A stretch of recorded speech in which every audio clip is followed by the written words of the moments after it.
Welcome back, High Floor Heroes. This is Chad, and this is the High Floor Fantasy Show. Like, comment, subscribe, click on that notification bell. Do me a favor, please don't smash anything. I abhor violence, so please just click on it. And when you're done here, head over to Patreon and support the channel. You can have a look around and see the exclusive content that I offer over there. I'd really appreciate that. We're going to have a look at our Week 2 tight ends, 1 through 10. So let's get started. Number 1, it's Groundhog Day. Travis Kelce coming in with a floor rating of 100. Remember, the top floor rating every week is 100. He has a standard deviation of 1.2. The average standard deviation for the top 50 tight ends was 3.58. So he comes in below that, meaning he was more consistent than the average. 7 receptions, 109 receiving yards, and 1 receiving touchdown. I mean, the dude is a wide receiver in a tight end body, and there's not really much I can add to it. He's on fire. He's going crazy. Number 2, Rob Gronkowski. Floor rating of 89.55, slightly above average standard deviation of 6.43, but the Tampa Bay offense, I mean, you know, we're looking at defending Super Bowl champions. Come on. 4 receptions, 39 receiving yards, but here the 2 receiving touchdowns. That's going to make your week right there. Gronk, I mean, that, you know, it's father time down there, man. How long is Brady going to play? Gronk's not exactly a spring chicken either. He's been in the league 11 years, it looks like. But, I mean, did you get him? I was kind of a proponent of going early tight end this year, and he certainly wasn't an early round pick, but coming in at number 2 after week 2. Number 3, here's one I'm happy about. T.J. Hockenson. Floor rating of 89.17. Standard deviation of 3.61. Again, I am a proponent of drafting tight ends early because if you want to talk positional scarcity, you can talk about running backs. Tight ends are even worse. I'm happy about Hockenson because I have him in a couple of my leagues, and he's doing great so far. 8 receptions, 66 receiving yards, and 1 receiving TD. I'll take that kind of performance.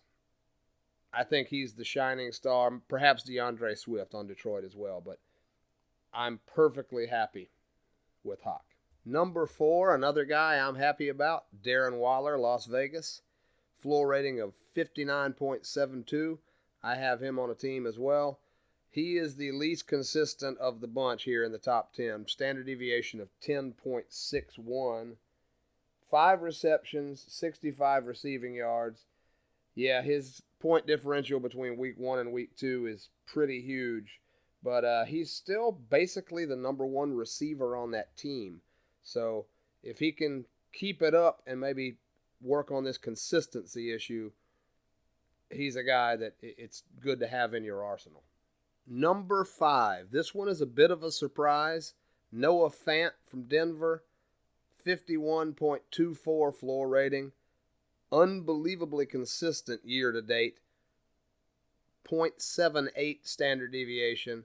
And his point differential between week 1 and week 2 is just over 1 point. He's not a super high scorer. He's in the low teens, but that kind of consistency is what we want. And Fant was a later round guy. I mean, like, he was a guy that I was not even on. I'm in this one league where I just really punted on the position entirely. And I got Fant in a late round, and now he's turning up here at number 5. Let's see, week 2, 4 receptions, 33 yards. That's not so great, but 1 receiving TD. That'll get you through the week there at the tight end position. Noah Fant, number 5. Number 6, Logan Thomas of the Washington Potatoes. Floor rating of 41.24. Standard deviation of 1.77. He has been very consistent, although, again, he's not a high-scoring guy either. I was pretty high on him as a sort of a mid-round tight end, and I was high on Fitzmagic as well, but we see what happened there. Yeah, what happened was Heineke came out and lit up everybody's bench, leaving all those points on that bench. Okay, so what we're looking at here now, he's number 6. His floor rating is 41.24. Top score every week is 100. And the number 10, he's going to be a difficult name to pronounce. His floor rating is 29.02. Okay, that is a huge drop in terms of, a percentage. That's what the floor rating really is. Everybody relates to that percentage of 100. If you think that running back is scarce positionally, tight end is like rain in the desert. And you'll get used to hearing these numbers, and you'll get used to seeing where these numbers line up. You can print this stuff out if you go over to Patreon and support the channel. You'll get more used to how these numbers work and what they mean. But, I mean, goodness gracious. The difference between tight end 1 and tight end 10 being 70 floor rating points. It's crazy. Logan Thomas, 5 receptions, 45 receiving yards. Let's just keep an eye on him. Number 7, Dawson Knox of Buffalo, floor rating of 34.73.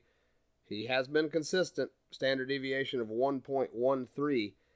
But now you see, we're into the first tight end who both weeks, hasn't even broken into double-digit points. This is how scarce this position is. Only 2 receptions, 17 receiving yards. The only thing that got even close to 10 points this week was the receiving touchdown. So I'm telling you, man, I'm cool with you drafting tight ends early. Number 8, Kyle Pitts from Atlanta. Floor rating of 33.55. Standard deviation of 3.68. 5 receptions, 73 receiving yards. I am not into rookies. I don't really have much of an analysis so far than what I've just told you. I didn't draft him. I won't recommend drafting rookies. I don't hate them. I don't hate rookies, but I just don't have any numbers on them. So we'll see if he's this generational talent that everybody has claimed he is. I'm on the sidelines. Number 9, Jonnu Smith, New England. Floor rating of 30.51. Standard deviation of 2.12. I mean, again, both weeks, single-digit scoring. 5 receptions, 42 receiving yards, 6 rushing yards. I mean, it's just the tight end talent deteriorates so much, even just from number 1 to number 10, that it's, oh gosh. And New England, I mean, I don't want to have anything to do with New England this year. So, good Lord, let's just go ahead and get this over with. Not a moment too soon. Number 10, Albert, oh boy, Akwegbunum, Denver. I mean, he's not even scoring. He's in middle single digits, pretty much. Floor rating of 29.02. Standard deviation of 2.26. Is the tight end situation in Denver something that you invested it in? 4 receptions, 24 yards. I mean, it's just a dumpster fire. So hopefully you'll be able to do something to get that bad taste out of your mouth with those last couple of tight ends there. Thanks for watching. Like, comment, subscribe. Click on that notification bell. Please don't smash anything. I abhor violence. And when you're done here, head on over to Patreon and support the channel. I'd really appreciate that. You can have a look at the exclusive content that I offer. It's going to be changing up. I've got some different ideas. So, appreciate your support over there. Thanks for watching. Till next time.